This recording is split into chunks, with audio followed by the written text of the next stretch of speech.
Hello dear candidate. तो आज हम लोग बात करेंगे स्टैटिक जीके के बारे में और स्टैटिक जीके की 1000 क्वेश्चन सीरीज।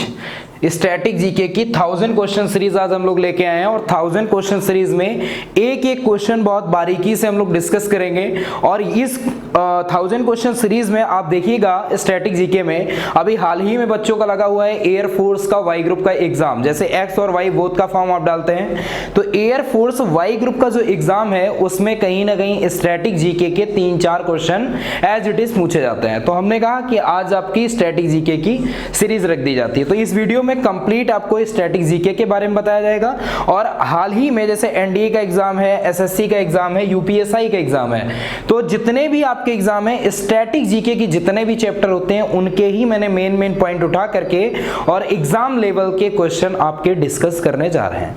तो आइए स्टार्ट करते हैं आज का सेशन और देखते हैं इस पे पहला क्वेश्चन क्या है। देखो इस पे पहला क्वेश्चन लिखा हुआ है कि विश्व में सर्वाधिक जनसंख्या घनत्व वाला देश, विश्व में सर्वाधिक जनसंख्या घनत्व वाला देश कौन सा है? विश्व में सर्वाधिक जनसंख्या घनत्व वाला देश कौन सा है?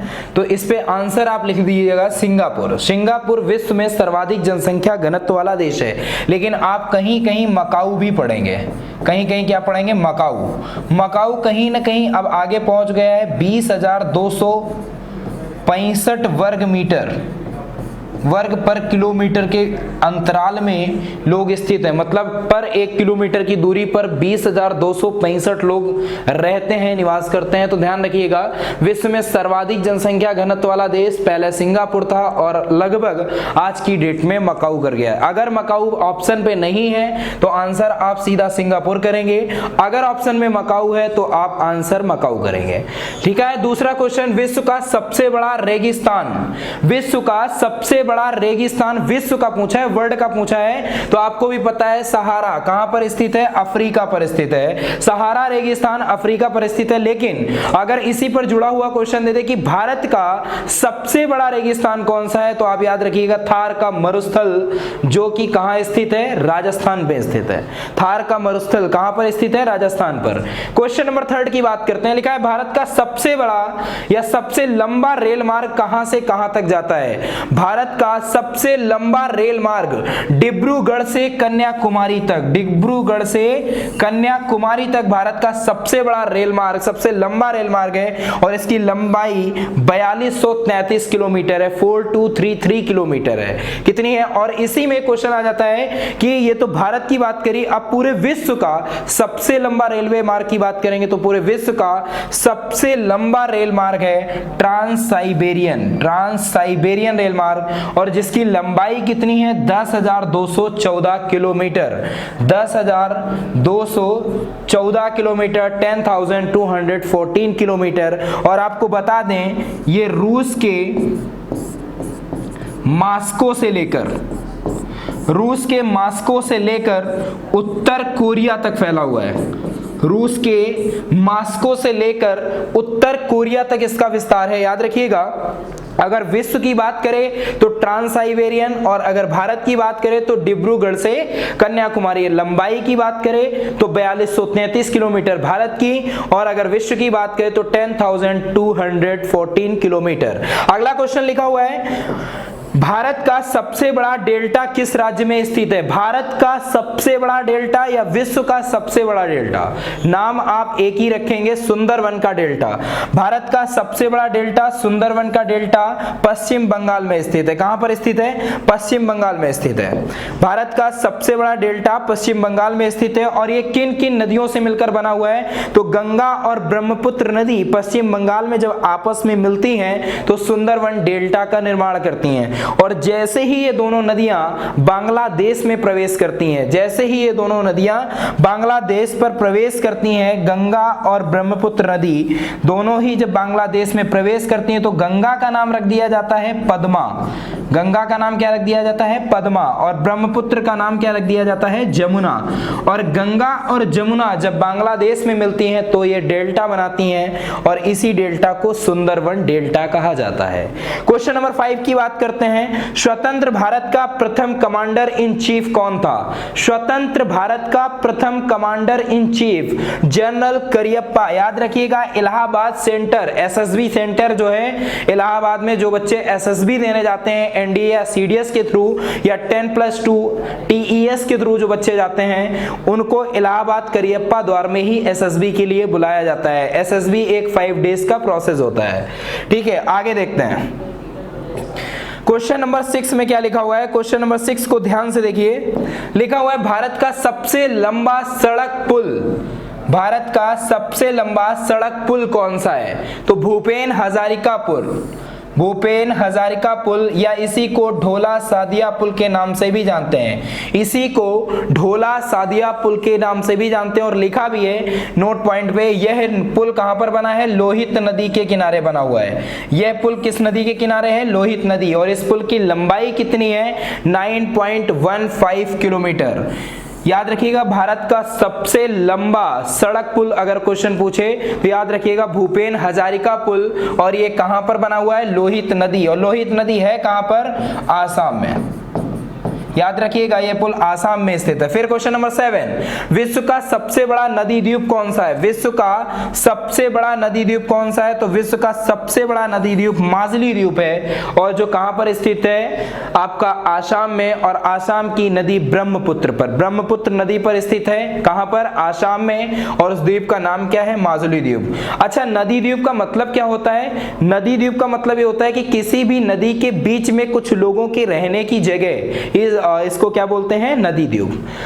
अगला क्वेश्चन दिया है क्वेश्चन नंबर 8, भारत की सबसे बड़ी सहायक नदी कौन सी है? भारत की सबसे बड़ी सहायक नदी गंगा की सहायक नदी यमुना है, जो भारत में सबसे बड़ी सहायक नदी के नाम से जाना जाता है। और आपका क्वेश्चन आ जाता है कि दिल्ली शहर किस नदी के किनारे स्थित है? यमुना नदी से ही जुड़ा हुआ क्वेश्चन है कि दिल्ली शहर जो है किस नदी के किनारे स्थित है? तो याद रखिएगा आंसर पे यमुना नदी के किनारे स्थित है। और यमुना नदी का उद्गम स्थल क्या है? यमुना नदी का उद्गम स्थल यमुनोत्री है। और ये कहां पर मिलती है जाकर? तो ये मिलती है जाकर के आपके प्रयागराज में। और किससे मिलती है? गंगा यमुना सरस्वती से। याद रखिए, अगर क्वेश्चन आ जाए कि यमुना नदी की कुल लंबाई कितनी है, तो यमुना नदी की कुल लंबाई है 1376 किलोमीटर। कितनी है? 1376 किलोमीटर। देखते हैं क्वेश्चन नंबर 9। क्वेश्चन नंबर 9 पे क्या लिखा हुआ है? क्वेश्चन नंबर 9 लिखा है भारत की सबसे बड़ी कृत्रिम झील कौन सी है? कृत्रिम झील का मतलब होता है जो हाथ से बनी हुई हो, जो लोगों के द्वारा बनाई गई हो, जो जनता के द्वारा बनाई गई हो। तो भारत की सबसे बड़ी कृत्रिम झील है गोविंद सागर झील। और ये कहां पर बनी हुई है? भाखड़ा नांगल बांध के जस्ट पीछे का जो क्षेत्र है वही है गोविंद सागर झील। और याद रखिएगा, भाखड़ा नांगल बांध किस नदी पर बना हुआ है? सतलज नदी पर।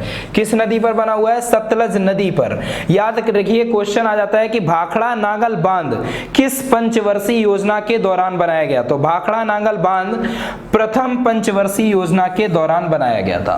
क्वेश्चन नंबर 10, याद रखिएगा क्वेश्चन नंबर 10, 8 मार्च को कौन सा दिवस मनाया जाता है? अभी हाल ही में 8 मार्च गया है, और 8 मार्च को वुमेन्स डे के रूप में मनाया जाता है, इंटरनेशनल वुमेन्स डे। तो याद रखिए, इंटरनेशनल वुमेन्स डे 2021 की थीम क्या रखी गई है? तो 2021 की थीम रखी गई women in leadership, women in leadership and equal future in कोविड-19 वर्ल्ड। तो अगर क्वेश्चन आ जाए कि 2021 में वुमेन्स डे महिला दिवस की थीम क्या रखी गई है, तो आंसर करिएगा women's in leadership, women in leadership and equal future in कोविड-19 वर्ल्ड। क्वेश्चन नंबर 11, ध्यान से देखिएगा, संयुक्त राष्ट्र महासभा के प्रथम महिला सभापति कौन थी? संयुक्त राष्ट्र महासभा की प्रथम महिला सभापति कौन थी? तो आंसर करिएगा विजया लक्ष्मी पंडित। और विजया लक्ष्मी पंडित थी कौन? पंडित जवाहरलाल नेहरू की बहन थी।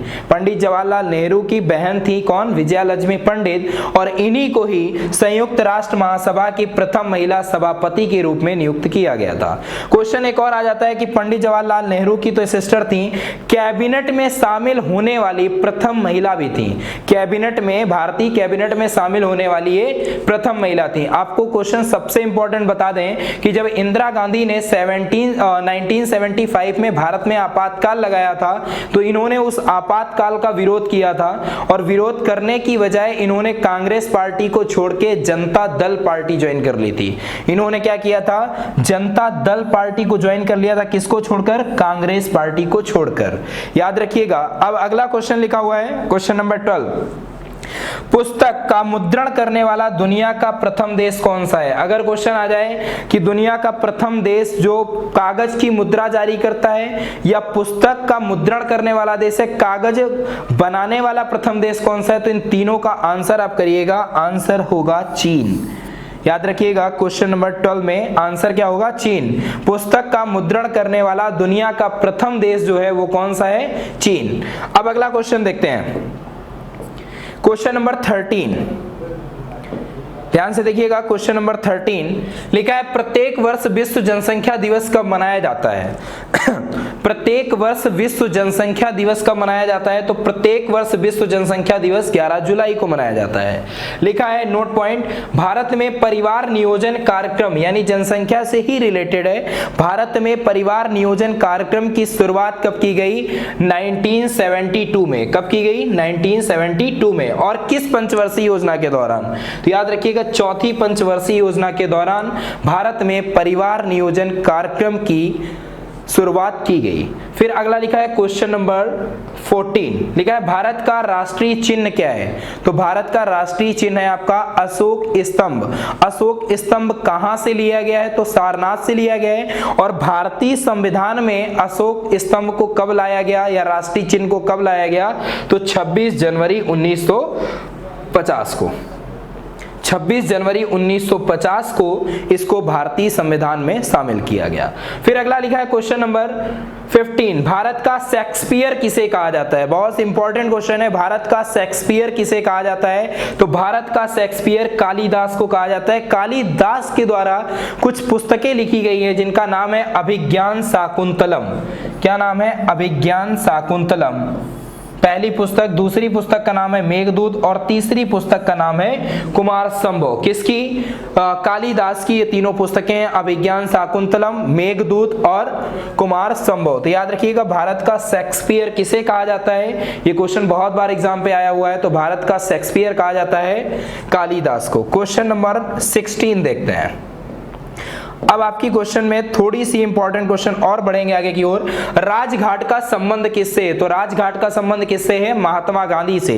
क्वेश्चन आ जाता है कि महात्मा गांधी की समाधि स्थल का नाम क्या है? तो महात्मा गांधी की समाधि स्थल का नाम क्या है? राजघाट। और फिर लिखा है इनका जन्म कब हुआ था? महात्मा गांधी का जन्म 2 अक्टूबर, यहाँ 20 अक्टूबर कर दिया है, 2 अक्टूबर कर लीजिए आप लोग। 2 अक्टूबर को गांधी जयंती मनाई जाती है, 2 अक्टूबर 1869। और इनकी डेथ कब हुई थी? 30 जनवरी 1948 को नाथूराम गोडसे द्वारा इनको मार दिया गया था।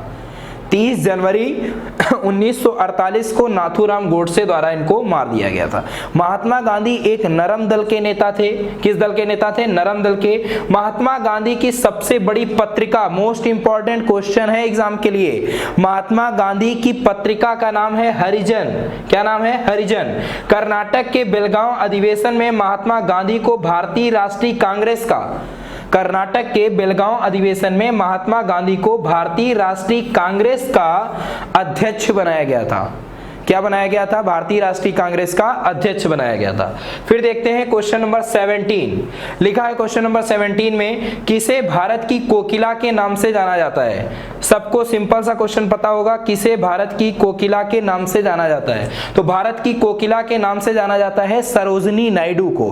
अब सरोजनी नायडू के बारे में पढ़ते हैं। लिखा है 1925 के भारतीय राष्ट्रीय कांग्रेस में, भारतीय राष्ट्रीय कांग्रेस जो अधिवेशन हुआ था वो कानपुर अधिवेशन के नाम से जाना गया था और इसी का इनको अध्यक्ष बनाया गया था। किसको? श्रीमती सरोजनी नायडू को। तो याद रखिएगा, भारतीय राष्ट्रीय कांग्रेस की प्रथम महिला अध्यक्ष कौन थी? अगर ये भी क्वेश्चन आ जाए तो आप आंसर पे टिक करिएगा, सरोजनी नायडू। और सरोजनी नायडू का जन्म कब हुआ था? 13 फरवरी को। और लिखा है इनके राजनैतिक गुरु का नाम क्या था? तो इनके राजनैतिक गुरु कौन थे? गोपाल कृष्ण गोखले। क्वेश्चन ये भी आ जाता जाता है कि भारत की प्रथम महिला जो राष्ट्रीय कांग्रेस की अध्यक्ष रही हैं, उनके गुरु का नाम क्या था या उनके राजनीतिक गुरु का नाम क्या था? तो आप आंसर पे टिक करिएगा, गोपाल कृष्ण गोखले। क्वेश्चन नंबर 18 लिखा हुआ है, किसान घाट का संबंध या किसान घाट किसका समाधि स्थल है? तो किसान घाट किसका है? भूतपूर्व प्रधानमंत्री जो पहले प्रधानमंत्री पद पर रह चुके हैं, चौधरी चरण सिंह का समाधि स्थल है। किसका है? चौधरी चरण सिंह का। लिखा है इनके ही जन्म दिवस पर हर वर्ष 23 दिसंबर को फॉर्मर डे या किसान दिवस के रूप में मनाया जाता है। किसके जन्म दिवस पर? चौधरी चरण सिंह के जन्म दिवस पर। क्वेश्चन नंबर 19 लिखा है, सबसे इंपॉर्टेंट क्वेश्चन इसको कर लीजिएगा। क्वेश्चन नंबर 19 को ये कई बार एग्जाम पे भी रिपीट कर चुका है आपके। Question number 19, Martin Luther king का उपनाम क्या है? मार्टिन लूथर किंग का उपनाम क्या है? पहले तो ये समझ लीजिए कि मार्टिन लूथर किंग हैं कौन।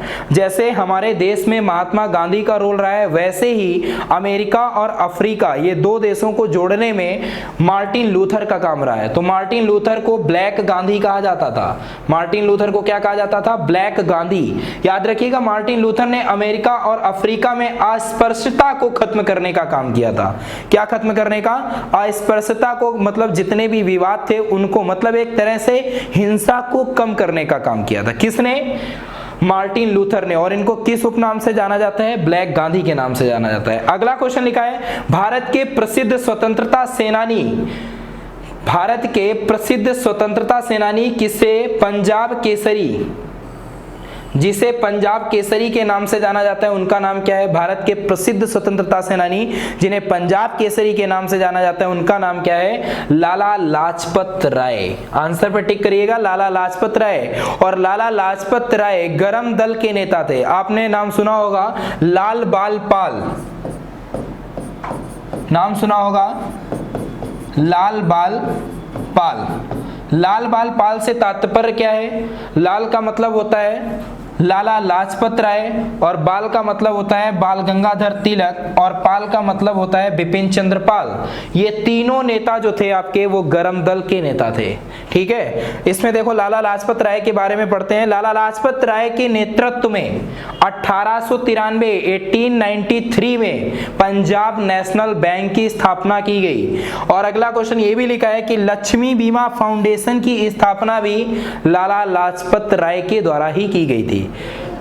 लक्ष्मी बीमा फाउंडेशन की स्थापना लाला लाजपत राय द्वारा ही की गई थी। और लिखा है ये भारतीय राष्ट्रीय कांग्रेस के गरम दल के नेता थे। जैसा कि मैंने ऊपर बताया है, लाल बाल पाल, लाल का मतलब लाला लाजपत राय, बाल का मतलब बाल गंगाधर तिलक, और पाल का मतलब बिपिन चंद्र पाल। क्वेश्चन एग्जाम पे अगर आ जाए कि निम्न में से कौन गरम दल के नेता हैं, तो ऑप्शन 4 दे देगा, महात्मा गांधी, जवाहरलाल नेहरू, राजेंद्र प्रसाद और बाल गंगाधर तिलक या लाला लाजपत राय। तो आप सही आंसर टिक करिएगा, लाला लाजपत राय।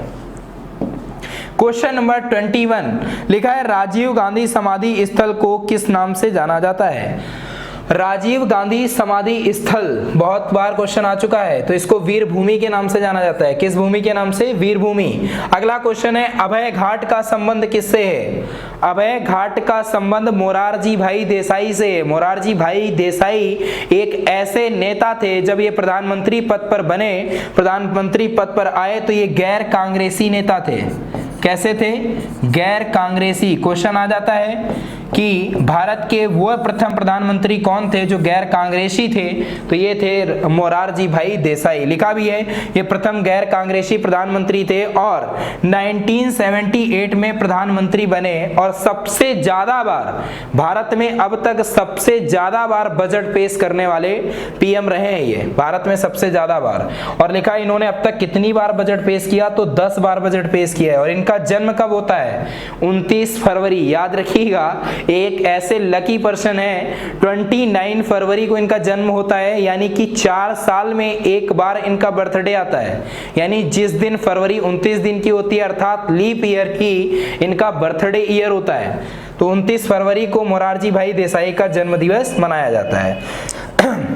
क्वेश्चन नंबर 13 लिखा हुआ है, भारत के प्रथम राष्ट्रपति क्या लिखा है, भारत के प्रथम राष्ट्रपति कौन थे, डॉक्टर राजेंद्र प्रसाद। क्वेश्चन घुमा के पूछा है, भारत के प्रथम राष्ट्रपति को किस नाम से संबोधित किया जाता है, तो भारत के प्रथम राष्ट्रपति को डॉक्टर राजेंद्र प्रसाद के नाम से संबोधित किया जाता है, या भारत के प्रथम राष्ट्रपति कौन थे, सिंपल सा क्वेश्चन है, डॉक्टर राजेंद्र प्रसाद। और डॉक्टर राजेंद्र प्रसाद को ही 11 दिसंबर 1946 को संविधान सभा का स्थायी अध्यक्ष नियुक्त किया गया था। किसको, डॉक्टर राजेंद्र प्रसाद को कब, 11 दिसंबर 1946 को संविधान सभा का स्थायी अध्यक्ष नियुक्त किया गया।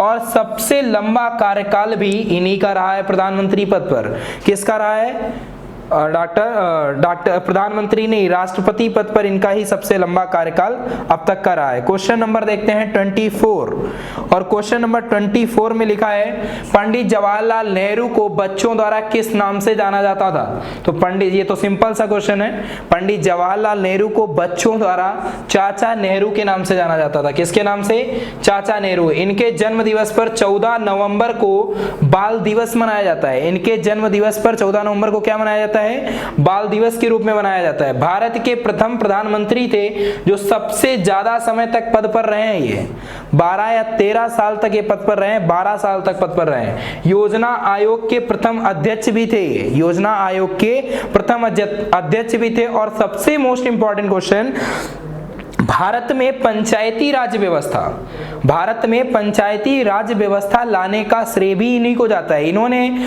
राजस्थान के नागौर जिले में सबसे पहले पंचायती राज व्यवस्था लागू की थी, और वो कब की थी, 2 अक्टूबर 1959 को। डेट भी याद रखिएगा। भारत में सबसे पहले पंचायती राज व्यवस्था लागू करने वाले व्यक्ति पंडित जवाहरलाल नेहरू थे। 2 अक्टूबर 1959 को इन्होंने राजस्थान के नागौर जिले में पंचायती राज व्यवस्था लागू की। फिर अगला क्वेश्चन आता है, विश्व पर्यावरण दिवस कब मनाया जाता है। विश्व पर्यावरण दिवस कब मनाया जाता है, तो 5 जून को विश्व पर्यावरण दिवस या वर्ल्ड एनवायरनमेंट डे मनाया जाता है।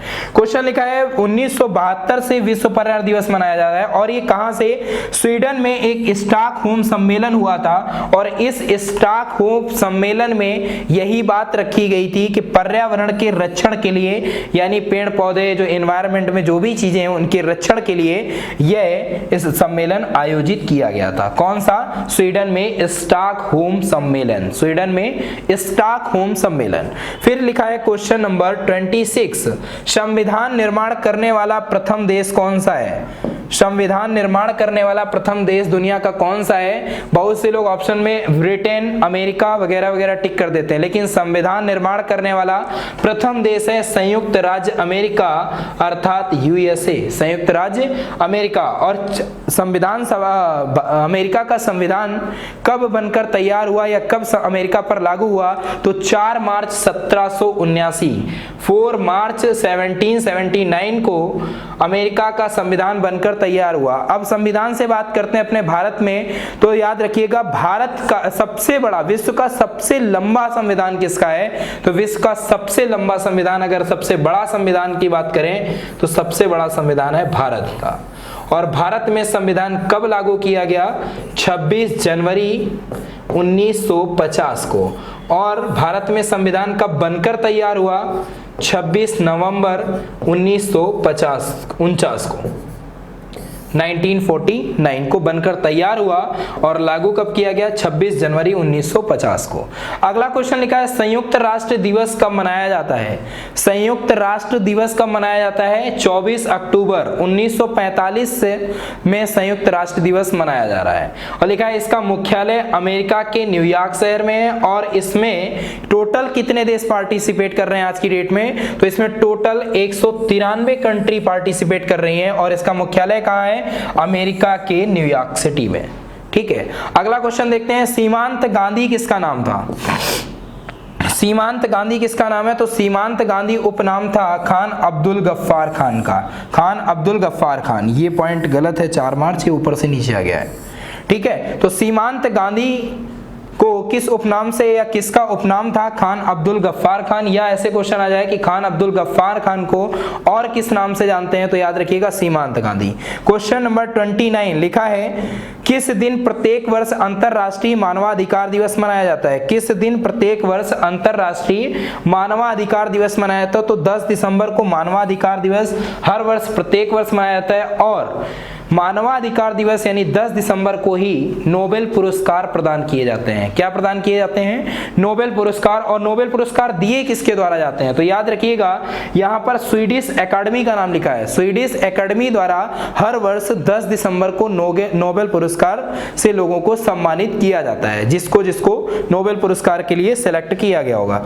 आज का last question, question number 30, last नहीं है, अभी 33 है, ठीक है। तो देखते हैं क्वेश्चन नंबर 30, प्रत्येक वर्ष किस दिन किसान दिवस? ये क्वेश्चन अभी आप लोग कर चुके हो, चौधरी चरण सिंह।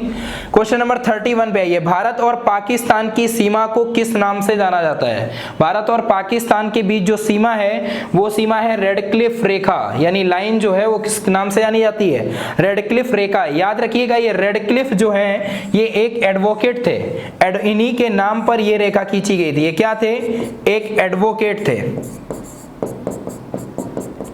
एक एडवोकेट थे, इन्हीं के नाम पर भारत और पाकिस्तान के बीच में सीमा रेखा खींची गई थी। क्वेश्चन ये आ जाता है कि रेड क्लिफ रेखा किस डेट को खींची गई? तो बहुत लोग कंफ्यूज हो जाते हैं कि देश की आजादी 15 अगस्त 1947 को हुई थी, तभी ये रेड क्लिफ रेखा खींची गई थी, लेकिन नहीं, उसके जस्ट 2 दिन बाद 17 अगस्त 1947 को रेड क्लिफ रेखा खींची गई थी।